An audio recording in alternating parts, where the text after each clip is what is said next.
Hi there, my name is Malcolm Wilkson and welcome to Millennial Meals, a place where we show you how to make delicious meals or treats in your own home. So in the last episode, we done puppy chow, something a little sweet. Well, this time I was thinking about something a little bit more spicy. So on this episode, we're going to be making bacon-wrapped jalapeno poppers. Let's start baking.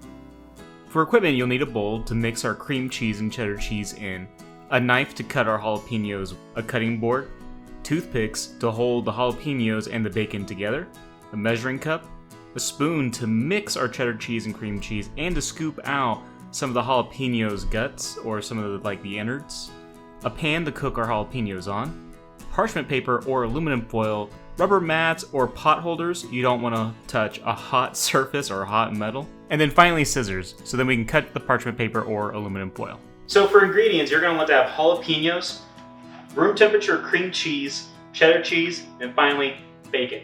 Now keep in mind, you don't have to use bacon when it comes to what you want to put in your jalapenos. Some people put hamburger, some people put chicken. But in this case, I'm going to use bacon because I think it's going to look pretty when it's all wrapped around these jalapenos. And also I should mention is as a bonus, I'm going to put a little bit of smoked brisket in some of these jalapenos because I'm going to be combining two things I love, bacon and smoked brisket. But before that's all said, before I start doing all this, I'm going to preheat my oven to 400 degrees.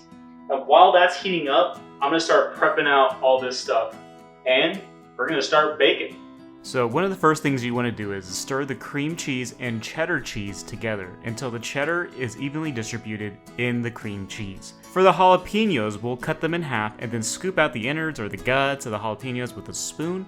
You can leave out more pepper seeds or the insides depending upon what your preference is. Keep in mind the more pepper seeds you put in there, or leave in there I should say, the spicier it's going to be. So this is going to be one of those things, what's your heat tolerance going to be, and then go on from there. If you want, you can cut up other pieces of meat or other ingredients to put inside your jalapenos.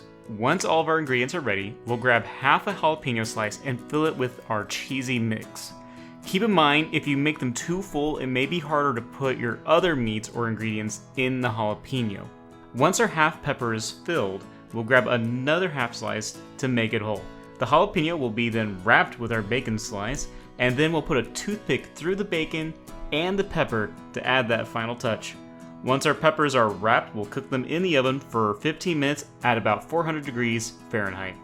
Now keep in mind too, you don't have to basically do what I did here where I made a whole jalapeno filled with cheese and then wrapped it with bacon. You could just do half slices and then wrap each half slice of pepper with your cheesy mix and bacon. So this is a preference thing, but on this run, I wanted to make a whole pepper filled with cheese and meat and then wrapping it up with bacon. Again, this is your preference. You either can do half slices with bacon wrapped around it, or a whole pepper pod and have bacon around it, or whatever other thing you want to do. All right, now that we got our jalapeno poppers all nice and wrapped up, we're now gonna throw this inside the oven for about 15 minutes.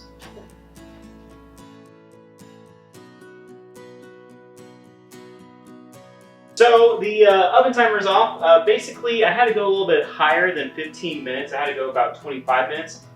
Main reason being is that I like my bacon and everything else to be a little bit crispier. But all said and done, we now have our jalapeno poppers. So this is how you make jalapeno poppers. This is one of my favorite treats to make as far as having a bacon and brisket combo. But, I mean, when I'm just kind of taking them right now, you just hear that nice sizzling sound. And the smell is just amazing. Now keep in mind, when it comes to how you make your own jalapeno poppers, you don't have to use bacon, you can use hamburger, you can use chicken.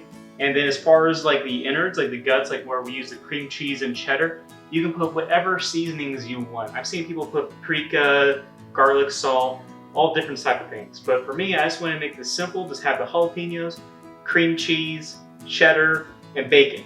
And a little bit of brisket on the inside too. But as far as that's concerned, this was Millennial Meals on how to make jalapeno poppers. Y'all stay safe and have a good one.